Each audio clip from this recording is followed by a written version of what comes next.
Assalamualaikum warahmatullahi wabarakatuh. Nama saya Mikaela dari SMP Lab School Cibubur. Hari ini saya akan melakukan percobaan efek rumah kaca. Tujuan dari percobaan ini adalah untuk mengetahui perbedaan suhu di dalam dan luar rumah kaca dan untuk mengetahui efek rumah kaca. Bahan-bahan yang diperlukan untuk percobaan ini adalah sedotan, termometer, gunting, selotip, tabel pengamatan, plastik, dan alat tulis. Biar nggak lama-lama lagi, yuk kita lihat aja percobaannya gimana. Nah, kalau alat dan bahannya sudah dipersiapkan, selanjutnya kita akan membuat kubus rumah kacanya nih. Pertama, kalian membuat persegi dari 3 sedotan seperti gambar di atas. Rekatkan sedotan-sedotan tersebut menggunakan selotip dan buatlah 2 persegi, satu sebagai alas kubus dan satu sebagai tutup kubus. Setelah 2 persegi selesai, gabungkan kedua persegi tersebut di keempat sudutnya menggunakan sedotan. Pastikan keempat sedotan tersebut sama panjang. Saat kerangka kubus telah selesai, bungkus kubus dengan plastik. Disarankan menggunakan plastik yang bening agar lebih menyerap panas matahari. Plastik buram tetap dapat dipakai dan percobaan akan tetap berhasil, namun tidak akan seefektif plastik bening. Ketebalan dari plastik juga mempengaruhi hasil percobaan.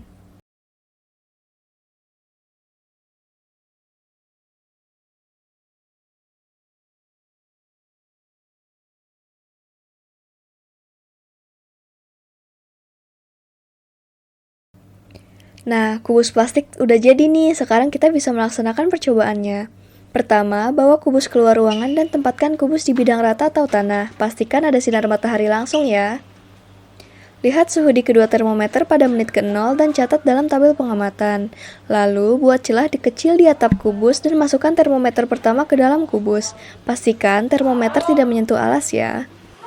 Setelah itu, letakkan termometer kedua di luar kubus. Pastikan agar termometer ini tidak menyentuh alas juga. Terakhir, nyalakan stopwatch atau timer dan catat suhu kedua termometer setiap 1 menit. Nah, dari hasil foto ini, kalian bisa melihat tuh bagaimana efek rumah kaca mempengaruhi suhu di dalam kubus. Jadi, panas matahari diserap dan terperangkap ke dalam kubus, sehingga suhu di dalam kubus lebih tinggi dari suhu di luar kubus. Nah, peristiwa efek rumah kaca ini terjadi juga loh di bumi kita. Panas matahari yang mencapai permukaan bumi harusnya dipantulkan ke angkasa. Tapi karena bumi diselimuti oleh gas-gas pencemar, panas matahari itu dipantulkan kembali ke permukaan bumi dan terperangkap di atmosfer. Hal ini menyebabkan meningkatkannya suhu bumi dan dikenal dengan pemanasan global. Setelah melakukan percobaan di panas matahari, sekarang kita melakukan percobaan di dalam bayangan. Ikuti langkah-langkah yang sama di percobaan sebelumnya. Bisa dilihat bahwa suhu yang di dalam bayangan lebih rendah daripada suhu yang langsung terkena sinar matahari. Tetapi, suhu yang di dalam kubus tetap lebih tinggi daripada suhu yang di luar kubus. Berikut adalah tabel grafik percobaan efek rumah kaca yang sudah dilaksanakan.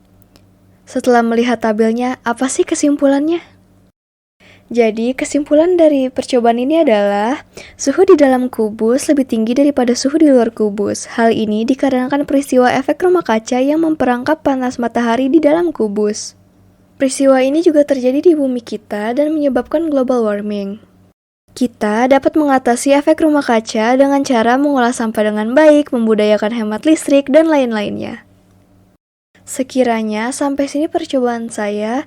Terima kasih. Mohon maaf jika ada kesalahan yang disengaja maupun tidak disengaja. Wassalamualaikum warahmatullahi wabarakatuh.